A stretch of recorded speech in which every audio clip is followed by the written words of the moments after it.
खुलुमबाय बेयो बड'लेण्ड इंखं टेलिभिजन दिनै 23 सेप्तेम्बर 2024 समबारखालि सानसेनि बरादखौ नोंथांमोननि खाथियाव लाबोदों आं सदानन्द दैमारिया।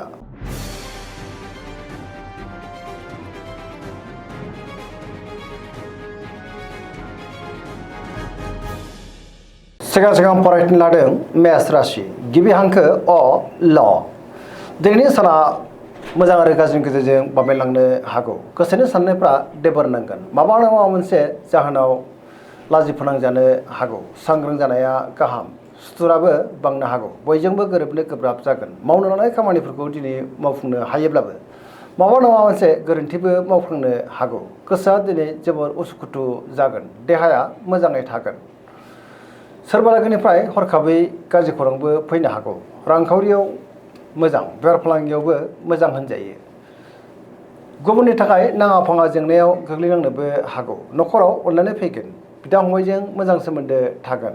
गोसोनि बोलोआ अब्लाबो नाथाय लोरबां जानो हागौ। समाजाव मानहानि जालांनोबो हागौ।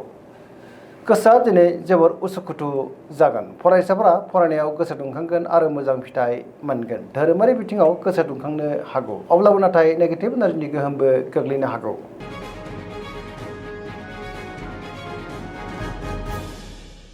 वृष राशि गिबि हांखो इ उ ब। दिनैनि साना बारा मोजां नङा। गोबां रोखोमनि जेंना जेंगोनाजों मोगा मोगि जानांनोबो हागौ। मोनफ्रोमबो बिथिङावनो हेंथा फैनोबो हागौ। गोबां मोजां खाबुफोरा दिनै गोमाफिननोबो हागौ। गोसोआ उसुखुथु जागोन। गोसोनि बोलोआ लोरबां जानो हागौ। मावनो लानाय खामानिखौ मावफुंनो हायोब्लाबो माबा नङा मोनसे गोरोन्थि जालांनो हागौ। रांखावरियाव बारा मोजां नङा। नाङा फाङा खरसाया बांगोन। बेफार फालांगियावबो बारा मोजां नङा होनजायो। न'खराव अननानै फैगोन। बिदा फंबायनि हेफाजाबखौ मोननो हागोन। देहाया बारा मोजां थानाय नङा। गोबां रोखोमनि देहायारि जेंनाजों मोगा मोगि जानोबो हागौ। जानाय लोंनायाव सांग्रां जानांगोन। गोसोनि साननायफ्रा देबर नांगोन। नेगेटिभ एनार्जिनि गोहोम गोग्लैनोबो हागौ।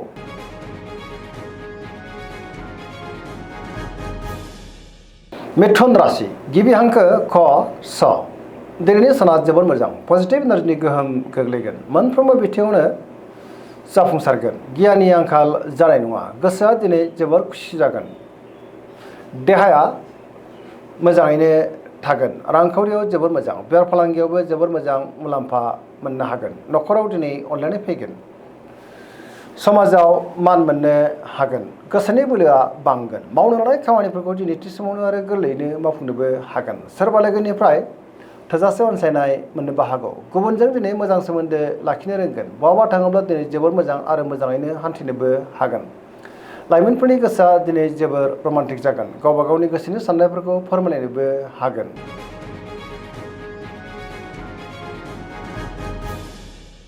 कर्कट राशि गिबि हांखो ड ह। दिनैनि साना जोबोर मोजां। गोसोखौ दिनै जोबोर गोजोननाय मोनगोन। माबा नङा माबा मोनसे मोजां खौरां फैनोबो हागौ। गोसोनि साननायफ्रा मोगथाङाव जाफुंनोबो हागौ। गुबुनजों मोजां सोमोन्दो लाखिनो रोंगोन। सोरबा लोगोजों बाख्नाय जानो हागौ। पजिटिभ साननो रोंगोन। गियाननि आंखाल जानाय नङा। मावनो लानाय खामानिफोरखौ दिनै थि समावनो आरो गोरलैयैनो मावफुंनोबो हागोन। रांखावरियाव मोजां। बेफार फालांगियावबो मोजां। गोबां धोन आरजिनोबो हागोन। न'खराव दिनै अनलायनाय फैगोन। समाजाव लोगो लेवा बांगोन। देहाया मोजाङैनो थागोन। गुबुनजों बाख्नायजानो हागौ। माबा नङा माबा मोनसे मोजां खौरांबो फैनो हागौ। पजिटिभ एनार्जिनि गोहोम गोग्लैगोन। लाइमोनफ्रा जोबोर खुसि जागोन।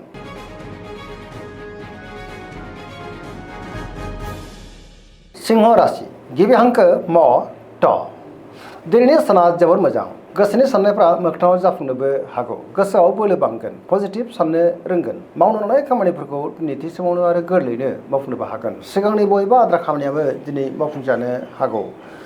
बहाबा दावबायनो एबा हान्थिनो खाबु मोननो हागौ आरो मोजाङैनो हान्थिनोबो हागोन। रांखावरियाव जोबोर मोजां। बेफार फालांगियावबो दिनै जोबोर मोजां मुलाम्फा मोननो हागोन। गोसोनि साननायखौ लाइमोनफ्रा फोरमायलायनो हागोन। न'खराव अनलायनाय फैगोन। समाजावबो मान मोननो हागोन। बयजोंबो गोरोबनो रोंगोन। गुबुननि थाखाय दिनै गोबां मोजां खामानि मावनानै होनोबो हागोन। गोसोआ दिनै जोबोर खुसि जागोन।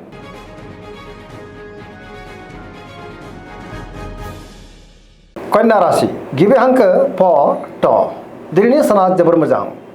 गुबुननि थाखाय दिनै गोबां मोजां खामानि मावनानै होनोबो हागोन गोसोआव पजिटिभ साननाय फैगोन गोथों आरो गोग्गो साननो रोंगोन गियाननि आंखाल जानाय नङा रांखावरियाव दिनै जोबोर मोजां बेफार फालांगियावबो जोबोर मोजां मुलाम्फा मोनगोन देहाया मोजाङैनो थागोन न'खराव अनलायनाय फैगोन गोबां खामानियाव दिनै मुखुब थागोन सोरजोंबा बाख्नायजानानै गोसोआ दिनै जोबोर खुसि जागोन पजिटिभ एनार्जिनि गोहोम गोग्लैगोन लाइमोनफ्रा जोबोर रमान्टिक जागोन गावबा गावनि गोसोनि साननायफोरखौ फोरमायलायनोबो हागोन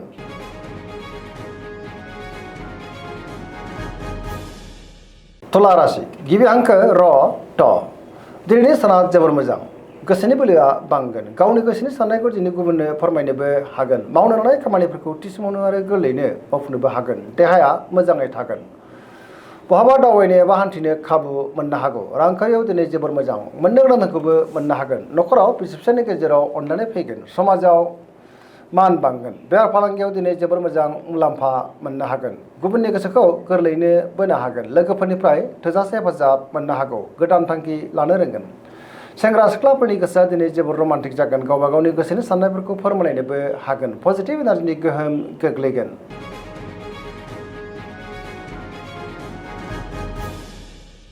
वृश्चिक राशि गिबि हांखो न स दिनैनि साना जोबोर मोजां समाजाव लोगो लेवा बांगोन गोबां मुंदांखा सुबुंजों लोगो मोनज्लायनो हागौ पजिटिभ एनार्जिनि गोहोम गोग्लैगोन बहाबा दावबायनो एबा हान्थिनो खाबु मोननो हागौ आरो मोजाङैनो हान्थिनोबो हागोन समाजाव मान बांगोन सोरबा गोजाम लोगोजों बहाबा लोगो मोनज्लायनो हागौ गोसोआव दिनै गोथों आरो गोग्गो साननाय फैगोन मावनो लानाय खामानिफोरखौ थि समावनो आरो गोरलैयैनो मावफुंनो हानानै गोसोआ जोबोर गोजोनगोन गोसोनि बोलोआ बांगोन सिगांनि बबेबा जेंनाया दिनै सुस्रांजानो हागौ न'खराव अननानै फैगोन रांखावरियाव मोजां अब्लाबो नाथाय खरसायाबो बांनो हागौ बेफार फालांगियाव दिनै जोबोर मोजां मुलाम्फा मोनगोन देहाया मोजाङैनो थागोन गुबुननिफ्राय थोजासे हेफाजाब मोननो हागौ फरायसाफ्रा दिनै फरायनायाव गोसो दुंखांगोन आरो मोजां फिथाइ मोननोबो हागोन लाइमोनफोरनि गोसोआ जोबोर रमान्टिक जागोन आरो गावबा गावनि गोसोनि साननायफोरखौ फोरमायलायनोबो हागोन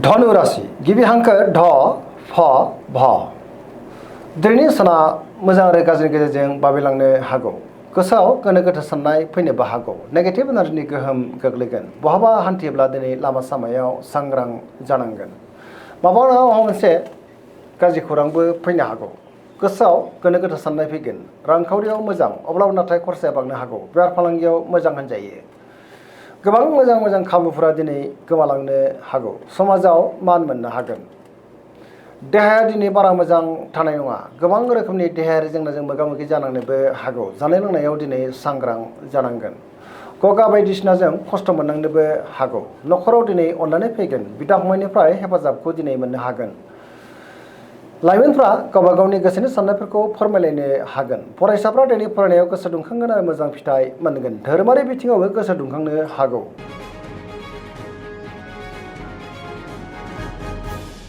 मकर राशि गिबि हांखो ख ज दिनैनि साना जोबोर मोजां गोसोखौ दिनै जोबोर गोजोननाय मोनगोन मावनो लानाय खामानिफोरखौ थि समावनो आरो गोरलैयैनो मावफुंनो हानानै गोसोआ दिनै जोबोर खुसि जागोन रांखावरियाव जोबोर मोजां अब्लाबो नाथाय खरसायाबो बांनो हागौ बेफार फालांगियाव जोबोर मोजां मुलाम्फा मोनगोन गुबुनजों मोजां सोमोन्दो लाखिनोबो रोंगोन मोनफ्रोमबो खामानिखौ दिनै गोरलैयैनो मावफुंनो हागोन गोदान खामानियाव आखाइ होजेननो हागोन न'खराव बिदा फंबायनिफ्राय हेफाजाबखौ मोननो हागौ सेंग्रा सिख्लाफ्रा गावबा गावनि गोसोनि साननायफोरखौ फोरमायलायनो हागोन पजिटिभ एनार्जिनि गोहोम गोग्लैगोन फरायसाफ्राबो फरायनायाव गोसो दुंखांगोन धोरोमारि बिथिङाव दिनै गोसो दुंखांनो हागौ सरासनस्रायै दिनै साना जोबोर मोजां आरो मोजाङैनो बारग'लांगोन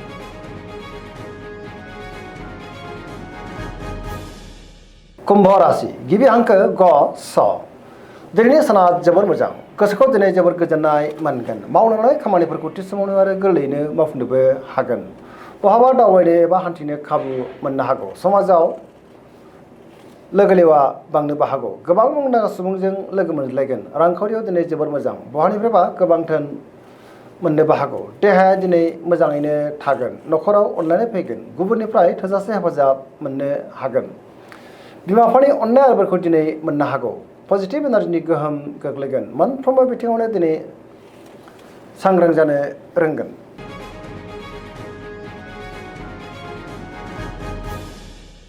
मीन राशि गिबि हांखो ड स दिनैनि साना मोजां आरो गाज्रिनि गेजेरजों बाबेनलांनो हागौ। गुबुननि थाखाय नाङा फाङा जेंनायाव गोग्लैनांनोबो हागौ। सिगांनि बबेबा जेंनाया दिनै गोसोखौ उसुखुथु मोनहोनो हागौ। गावनि गोसोनि साननायखौ गुबुननो फोरमायनो गोब्राब जागोन। देहाया बारा मोजां थानाय नङा। गोबां रोखोमनि देहायारि जेंनाजों मोगा मोगि जानांनोबो हागौ। सांग्रां जानाया गाहाम।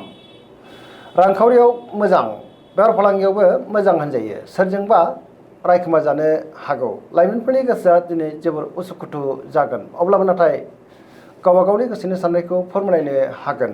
धोरोमारि बिथिङाव गोसो दुंखांनो हागौ। नेगेटिभ एनार्जिनि गोहोमबो गोग्लैनो हागौ।